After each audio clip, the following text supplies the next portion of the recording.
जहां से यहाँ तक मेरी आवाज जा रही है, बैठे हुए हजरात, मेरी पर्दा नशीन माँ बहने और मेरे नौजवान दोस्तों, यहाँ पे शाम ने टोरेंट को आधा छोड़ा, ये उसका पूरा सच बता रहे। 93 के राइट से याद है वो गुजरात के, याद है ना? तो गुजरात इंडस्ट्रीज के एसोसिएशन, गुजरात इंडस्ट्रीज एसोसिएशन, जितने भी गुजरात में इंडस्ट्रीज है उसकी एसोसिएशन है। दंगा शुरू होने के बाद उन्होंने एक निवेदन निकाला कि ऐसे दंगे अगर गुजरात में होते रहेंगे तो गुजरात का नाम खराब हो जाएगा और मुख्यमंत्री ने ये तुरंत रुकवाना चाहिए। ये मुख्यमंत्री का फेलियर है। तो मुख्यमंत्री मोदी थे, सब इंडस्ट्रियलिस्ट ने निकाल दिया। टोरेंट का अकेला मालिक था जो मोदी के बाजू में खड़ा रह के बोला कि इसमें मोदी की कोई भी गलती नहीं, वो टोरेंट है। अकल के अंधे कुछ नहीं बोल सकते। दूसरी चीज, टोरेंट लाया किसने? टोरेंट आया 97 2007 16-17 मेरी सरकार थी, बीजेपी की सरकार थी। अच्छा चलो, अब तो 2-2.5 साल तुम्हारे खास चीफ मिनिस्टर जो तुम आजकल उसको गुरु मानते हो, वो चीफ मिनिस्टर थे, तो 1 मिनट में निकाल लेते हो। क्यों नहीं किया भाई? क्यों नहीं किया?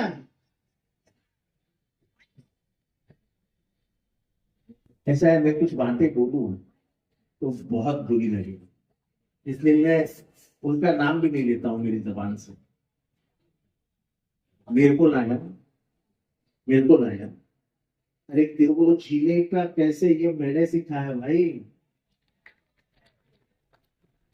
2002 को उंगली पकड़ के राजनीति में नहीं लाता है। 2002 में इलेक्शन के टाइम मार खाने से न बचा था तो तू जिंदगी में कॉर्पोरेटर भी नहीं बनता भाई। यानी तो छोड़ दो यार, चुनाव है।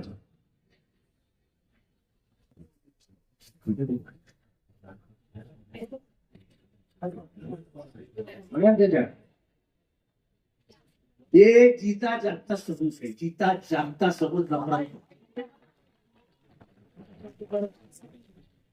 मैं जब पुलिस स्टेशन पहुंचा तब इनके आरोपियों को जामीन दे दिया था। मैं तो इनको जानता भी नहीं था। रफीक कामदार ने मेरे को बताया कि तुम पहुंचो तो बराबर हो जाएगा। मैं इंस्पेक्टर के पास पहुंचा और उनको पूछा कि जामीन कैसा हो। जब मेरे तेवर देखे तो इंस्पेक्टर जरा गड़बड़ा नहीं, औरत थी बेचारी, उसके ऊपर बहुत प्रेशर था।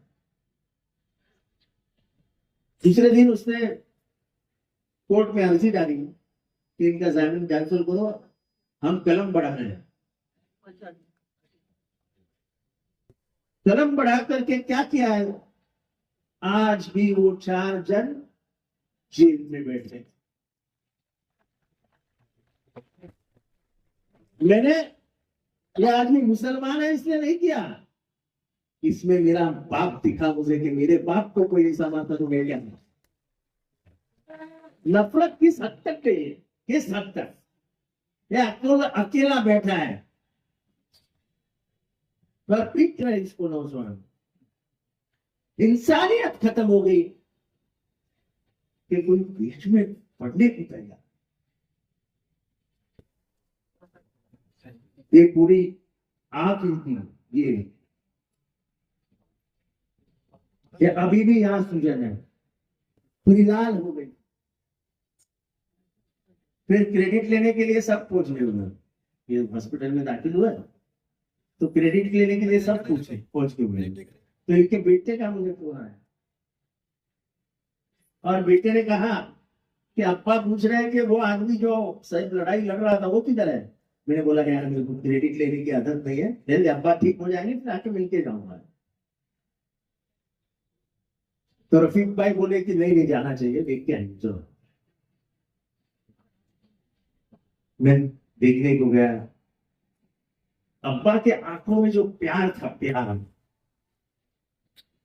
कि मैं कैसे इसको गले से लगाऊं। आप ये देखिए वीडियो, तो मैं ऐसा छूता हूं तो मेरे सर से ऐसा हाथ घुमा रहे, ये है एकता, इसको बोलते हैं भारत।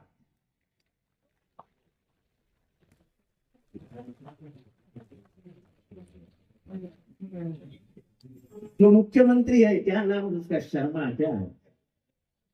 नहीं, अभी एक हादसा हुआ ना, मुख्यमंत्री बोला कि घटना कटवाना चाहिए, कटना चाहिए, ये हो गई।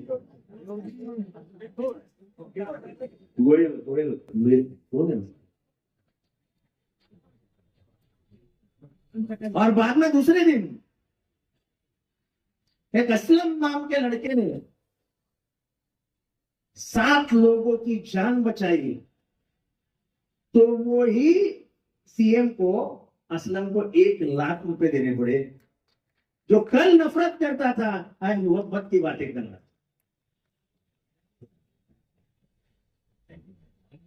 ये नफरत हम सिर्फ मोहब्बत से मार सकते हैं, इसलिए मोहब्बत की दुकान खोलो, नफरत की नहीं।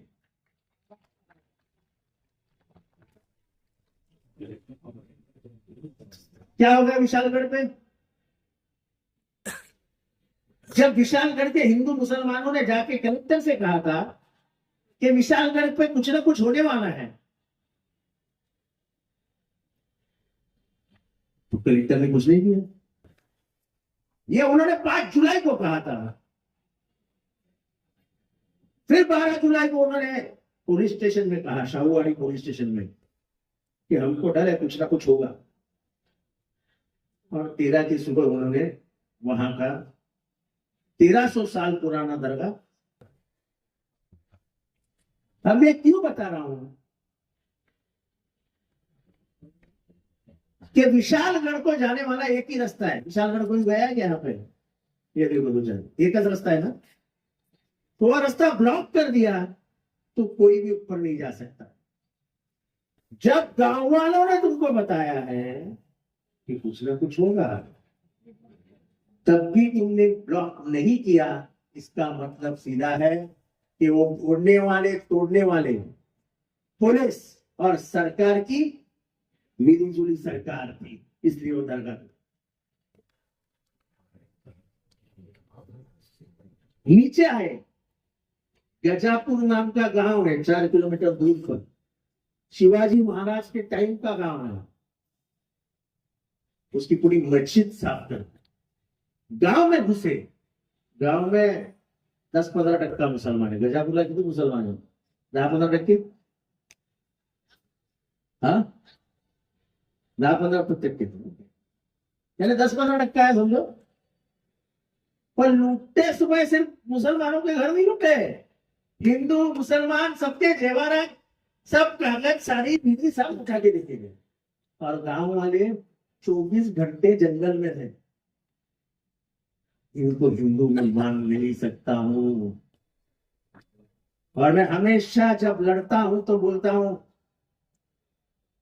कि टेररिस्ट, ये टेररिस्ट को कोई धर्म नहीं होता जो धर्म के नाम पे गुंडा करता।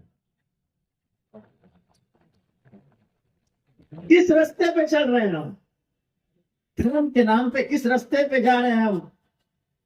हमारा पंत प्रधान बोलता है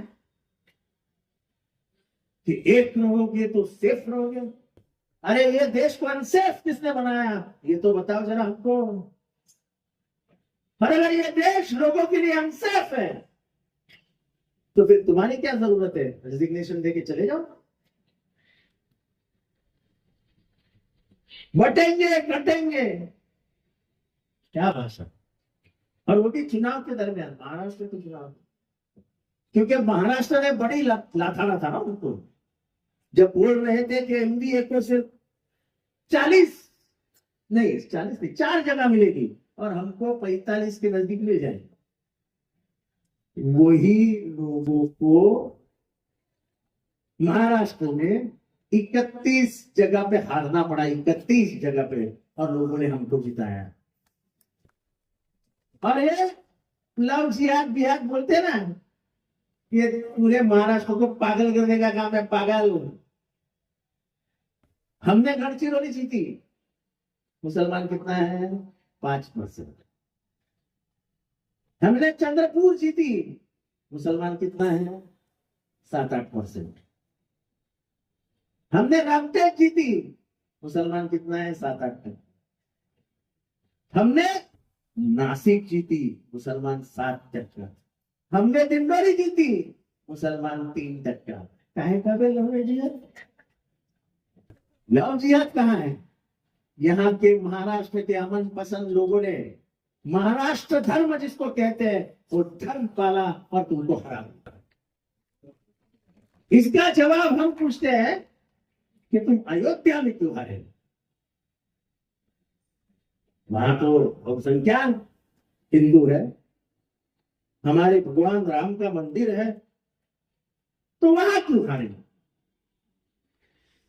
तुमने मंदिर बनाने के लिए वहां पे हिंदुओं के 200 साल पुराने घर तोड़ दिया, उनको रास्ते पे लाया, उनको ना खाना पूछा ना पानी पूछा, और तुम्हारे इस बेरहमी के वजह से वो हिंदू भी आग उसके दिल में जमा हो गई। ये धर्म पे नाम के इन्होंने हमको ही बर्बाद कर दिया। वहां का हिंदू हो गया, उत्तर प्रदेश का हिंदू एक हो गया और बीजेपी का सफाया। मुसलमानों का कोई दोष नहीं, ये माल मत बेचो, जिहाद हो रहा है, जिहाद हो रहा है, जिहाद हो रहा है। तुम कितने साल से जिहाद कर रहे हो? हम भी बता सकते हैं कि कौन सी ऐसी जमात है जो तुम्हारे लिए जिहाद करती है। वही नथुराम गोडसे की। और इसलिए हम कहते हैं कि ये देश गांधी का है, हम उसे नथुराम के हाथ में नहीं जाने देंगे। क्या अभी घड़ियाल खिड़ियाल पे खड़े रहते हैं, इनको ना नथुराम मालूम ना गांधी मालूम। कभी विचारधारा नाम की चीज उनके दिमाग में नहीं है। ये घड़ियाल कैसा आया उनके हाथ में? तो मेरे 85 साल के अब्बा का ऐसा धक्का मार के उसको घर से बाहर निकाला, धक्का मार के बुढ़ा हो गया, रिटायर क्यों नहीं होता है? ये भाषा होती है किसी बाप के साथ बात करने, बाप के साथ बात करने की, दादा के साथ। और जाते जाते उसके ऐसे घड़ी को हाथ डाला, पानी कर लिया और अपने घड़ी हाथ में पहन लिया। अब ये ऐसा घड़ी निकालने वाले को क्या कहते हैं? मेरी भाषा में ट्रेन में जब ये लफड़ा होता है तो उसको क्या कहते हैं? पाकिट मार। तो ये पाकिट मारों की टोली है साला। जिस बाप ने चाचा है, बाप ने चाचा बच्चा बाप बराबर है, जिस बाप ने तुमको चलना सिखाया, उंगली पकड़ के 5 बार उप मुख्यमंत्री बनाया, 5 बार, तुम्हारी सब बदनामी खुद के सीने पे ली और तुमने डर के, हाँ डर के, बीजेपी ने तुमको डराया। जिस दिन पार्टी तुमने छोड़ी उसके पहले 3 दिन अमित नरेंद्र मोदी ने इंदौर में एक सभा की थी और उस सभा में उसने कहा था कि जिन्होंने 70,000 करोड़ रुपए का घोटाला किया है उनको हमको अंदर लेना पड़ेगा। आप अंदर बाहर हो गए और बीजेपी के साथ चले गए। ये क्या हमारी गलती है? पैसा खाने को बोलता कौन है इतना? कौन बोलता है इतना पैसा खाओ? इसलिए ये जो हो रहा है इस महाराष्ट्र में, जो माहौल खराब हो रहा है, नबी के बाद में, नबी के बाद में नबी को बोलने वाले को आप माफ कर दो, मुझे एक साथ आवाज चाहिए। पकड़ा गया उसको पकड़ा गया। विशालगढ़ का दरगाह टूटा, गजापुर की मस्जिद टूटी, पकड़े कोई? क्योंकि उनको हाथ है उनके ऊपर सरकार का। ये सरकार चाहती है कि मुसलमानों को डराओ, उनको कब्जे में रखो, ये देश की आजादी खत्म करना चाहते हैं। महंगाई के बारे में बात नहीं करते, स्त्रियों पे अत्याचार बढ़ रहा है उसके ऊपर बात नहीं करते। बात किस पे करेंगे? हिजाब हटाएंगे,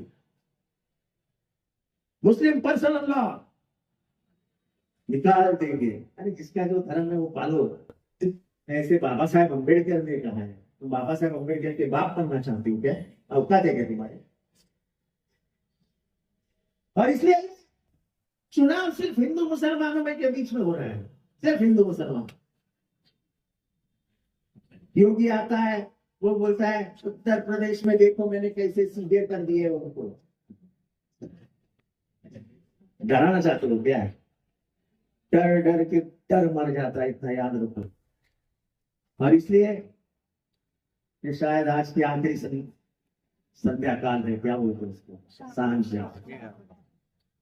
आज की। और परसों हम 150 हम वोट डालने चले जाएंगे 20 तारीख। मेरा इतना ही कहना है कि बाबा साहब अम्बेडकर ने तुम्हारे पास में एक हथियार दिया है जुल्म और जालिम को खत्म करने के लिए, उसका नाम है वोट।